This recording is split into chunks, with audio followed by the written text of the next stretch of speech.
கரூரில் நடந்த துயரமான கூட்ட நெரிசலில் பலியானவர்களின் இறப்புக்கு முழு பொறுப்பும் திமுக அரசே என்று இந்து மக்கள் கட்சி நிறுவனர் அர்ஜுன் சம்பத் திருப்பூரில் நடந்த செய்தியாளர் சந்திப்பில் கடுமையாக குற்றம் சாட்டினார்.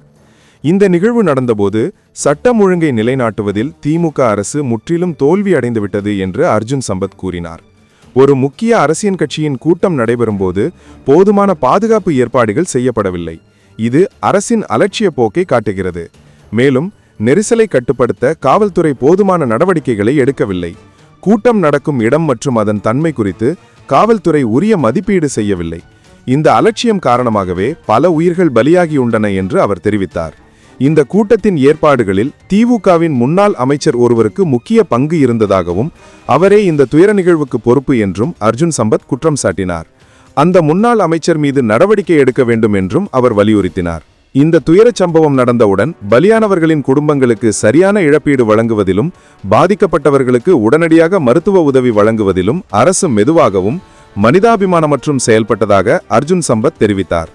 மேற்கூறிய காரணங்களுக்காக திமுக அரசு உடனடியாக பதவியிலிருந்து நீக்கப்பட வேண்டும் என்று அர்ஜுன் சம்பத் வலியுறுத்தினார். மேலும் மத்திய அரசு உடனடியாக தலையிட்டு அரசியலமைப்பு சட்டம் 356 பயன்படுத்தி திமுக அரசை கலைக்க வேண்டும் என்று அவர் கோரிக்கை விடுத்தார். இந்த கோரிக்கை மாநிலத்தின் சட்டம் ஒழுங்கு சீர்குலைந்து விட்டதற்கான தெளிவான அறிகுறி என்றும் அவர் குறிப்பிட்டார்.